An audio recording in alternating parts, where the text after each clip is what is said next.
पूर्व केंद्रीय मंत्री शशि थरूर की पत्नी सुनंदा पुष्कर की रहस्यमयी मौत के मामले में फिर एक रहस्य जुड़ गया है। सुनंदा पुष्कर की मौत के मामले में हुआ है बड़ा खुलासा। आरोप लगे हैं कि सुनंदा की मौत की जांच की रिपोर्ट बदलवाने की कोशिश हुई थी। सुनंदा की मौत को सामान्य बताने के लिए दबाव डाला गया था। ये आरोप एम्स के फॉरेंसिक विभाग के प्रमुख डॉक्टर सुधीर गुप्ता के हैं, जो खुद सुनंदा की मौत की जांच के लिए बनी कमेटी के हेड थे।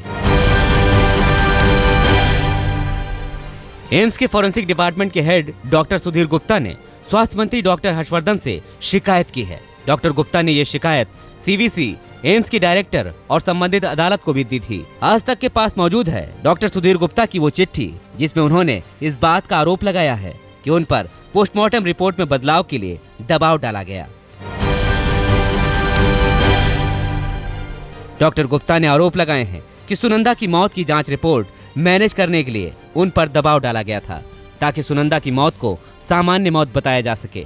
डॉक्टर गुप्ता ने सीवीसी, स्वास्थ्य मंत्री को लिखे खत में ये भी आरोप लगाए हैं कि देश में नई सरकार बनने से ठीक 3 दिन पहले उन्हें इस वजह से एम्स के फॉरेंसिक विभाग के हेड पद से भी हटाने की साजिश हुई थी। महंगाई ने मोदी सरकार की पेशानियों पर बल डाल दिया है। आज मोदी कैबिनेट महंगाई से निपटने के लिए माथापच्ची करेगी। 7 जुलाई से शुरू होने वाले बजट सत्र से पहले मोदी कैबिनेट की यह बैठक बेहद अहम मानी जा रही है।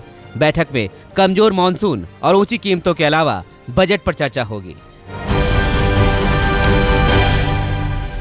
बीजेपी दफ्तर में आज पार्टी के तमाम बड़े नेता और मंत्री डिनर के लिए जुटेंगे।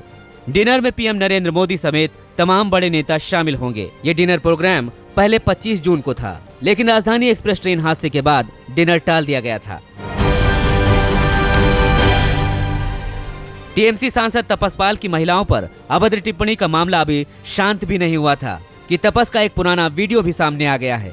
इस वीडियो में भी तपस पाल अभद्र टिप्पणी करते हुए दिखाई दे रहे हैं। दूसरी तरफ ममता बनर्जी ने रुख साफ कर दिया है कि वो तपस पर कोई बड़ा फैसला लेने के मूड में नहीं है। पहली बार ममता ने चुप्पी तोड़ते हुए तपस पाल पर बयान दिया।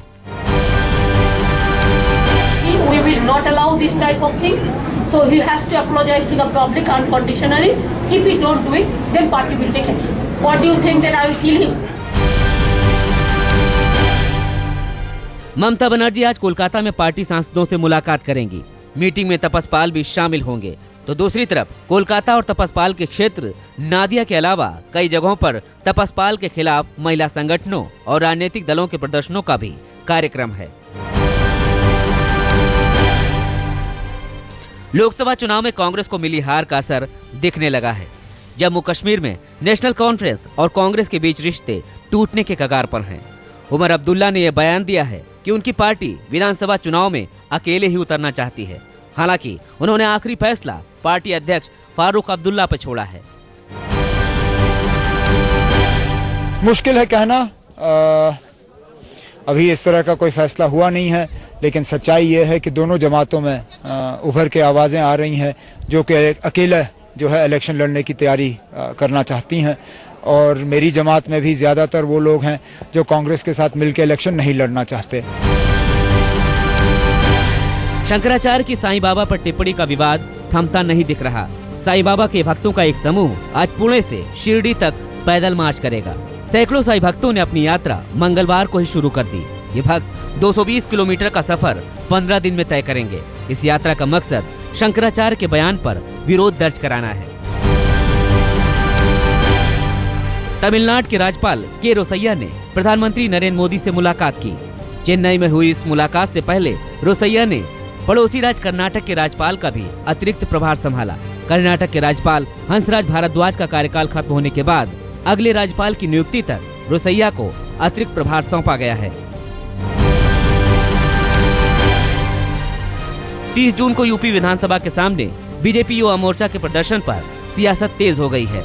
मंगलवार को यूपी विधानसभा में बोलते हुए आजम खान ने कहा कि बीजेपी ने प्रदर्शन के लिए पहले से अपने दफ्तर में लाठी, डंडे, पत्थर और देसी बमों का इंतजाम किया था। आजम ने तमाम राजनीतिक दलों के दफ्तरों को विधानसभा से दूर शिफ्ट करने की भी सिफारिश की। बीजेपी ने आजम के बयान की आलोचना की है।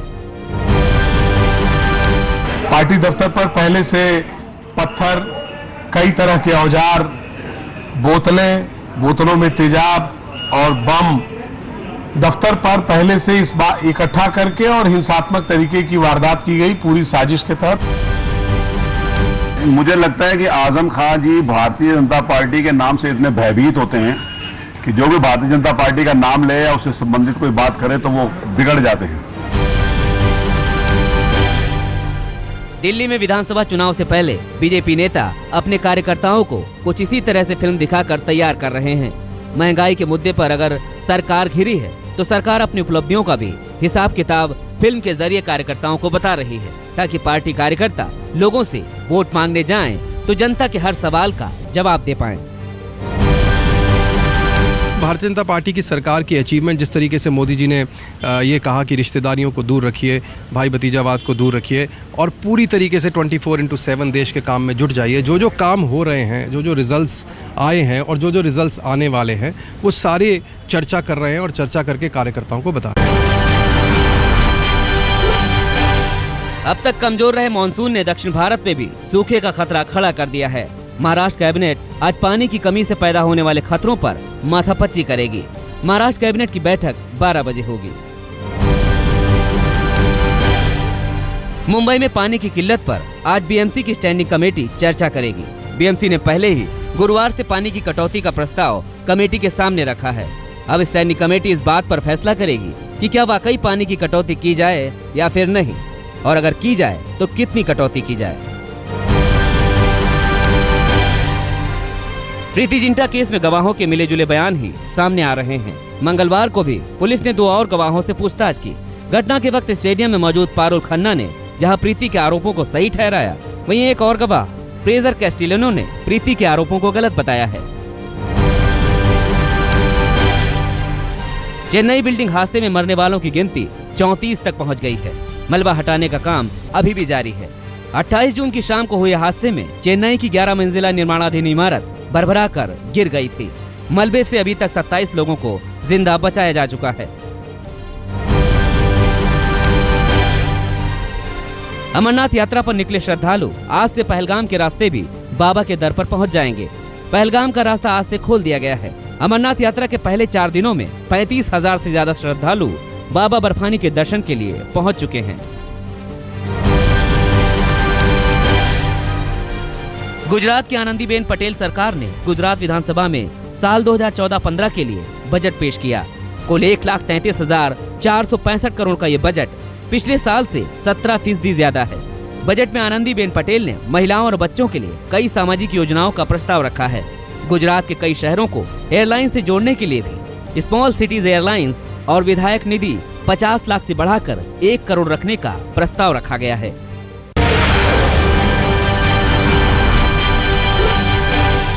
दिल्ली के शालीमार बाग थाने में आप विधायक वंदना झा ने शिकायत दी है कि उन्हें बीजेपी नेताओं ने जान से मारने की धमकी दी है। वंदना झा ने शिकायत दी है कि बीजेपी नेताओं ने उन्हें प्रधानमंत्री नरेंद्र मोदी से मिलवाने के अलावा मंत्री पद तक का लालच दिया और किसी को बताने की सूरत में जान से मारने की धमकी दी। पूरी मुलाकात की सीसीटीवी फुटेज भी आप विधायक वंदना झा ने पुलिस को दी है।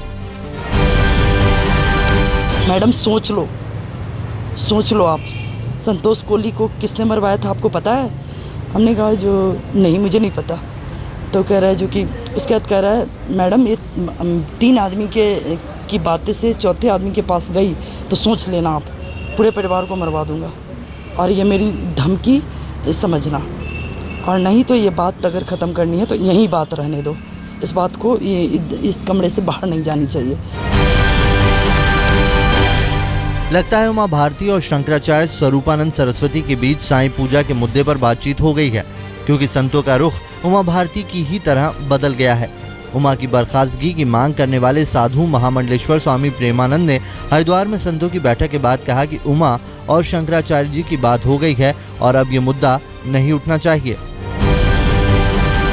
स्वामी जी का प्रस्ताव ऐसी अपने प्रवचन में बात कही थी, लेकिन वो प्रस्ताव के रूप में उसको नहीं रखा गया। कोई ऐसी चीज़ हम कर भी नहीं सकते।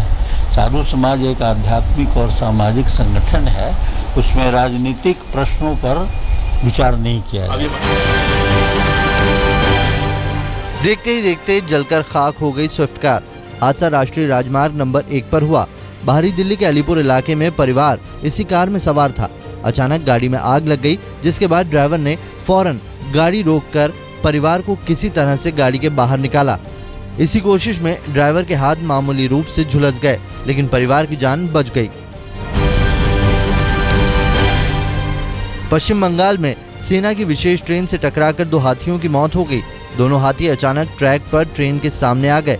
टक्कर इतनी जोरदार हुई कि ट्रेन का इंजन और 2 बोगी पटरी से उतर गए। हादसा अलीपुरद्वार जिले में मधुटी गार्डन के पास हुआ।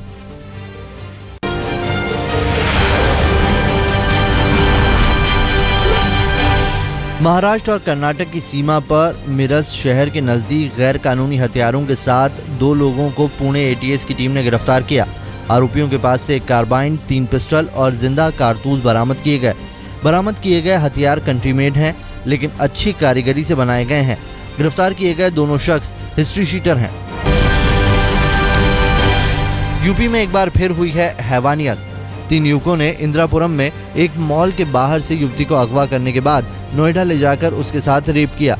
युवती मॉल में ही काम करती है। घटना शनिवार की है। वारदात के बाद डरी सहमी लड़की ने मंगलवार को थाने पहुंचकर थाने में मुकदमा दर्ज कराया। लड़की के मुताबिक वारदात को अंजाम देने के बाद आरोपी उसे बदहवासी की हालत में गाजियाबाद के विजयनगर में फेंक कर चले गए। रांची से पटना जा रही जनशताब्दी एक्सप्रेस में लूट की वारदात सामने आई है। करीब 25 लुटेरों ने हथियार की नोक पर 100 से ज्यादा यात्रियों के साथ लूटपाट की। करीब आधे घंटे तक बदमाश ट्रेन में यात्रियों के साथ दबंगई करते रहे। लुटेरों ने महिलाओं के जेवरात के अलावा यात्रियों से नकद, मोबाइल, लैपटॉप और कई सामान लूट लिया।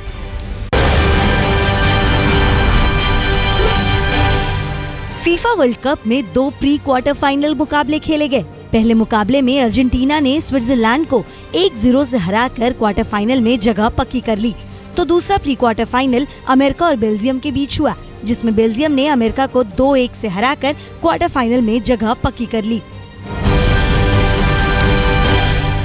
फीफा वर्ल्ड कप में क्वार्टर फाइनल मुकाबले 4 जुलाई से शुरू होंगे। क्वार्टर फाइनल में फ्रांस जर्मनी से भिड़ेगी। ब्राजील का मुकाबला कोलंबिया से होगा। अर्जेंटीना बेल्जियम को टक्कर देगी, तो चौथा और आखिरी क्वार्टर फाइनल मुकाबला नीदरलैंड और कोस्टारिका के बीच खेला जाएगा। न्यूजीलैंड के क्रिकेटर ल्यू विंसेंट के फिक्सिंग में शामिल होने की बात कबूलने के बाद विंसेंट पर आजीवन प्रतिबंध लगा दिया गया है। विंसेंट को 18 बार भ्रष्टाचार निरोधी कानून तोड़ने का दोषी पाया गया है। विंसेंट ने कई देशों की T20 प्रीमियर लीग के अलावा साल 2012 की चैंपियंस लीग और कुछ अंतर्राष्ट्रीय मुकाबलों में भी फिक्सिंग में शामिल होने की बात कबूली है।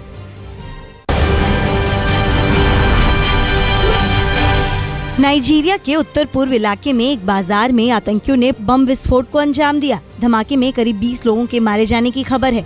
धमाका एक वैन के जरिए किया गया। अभी तक किसी भी आतंकी संगठन ने धमाके की जिम्मेदारी नहीं ली है।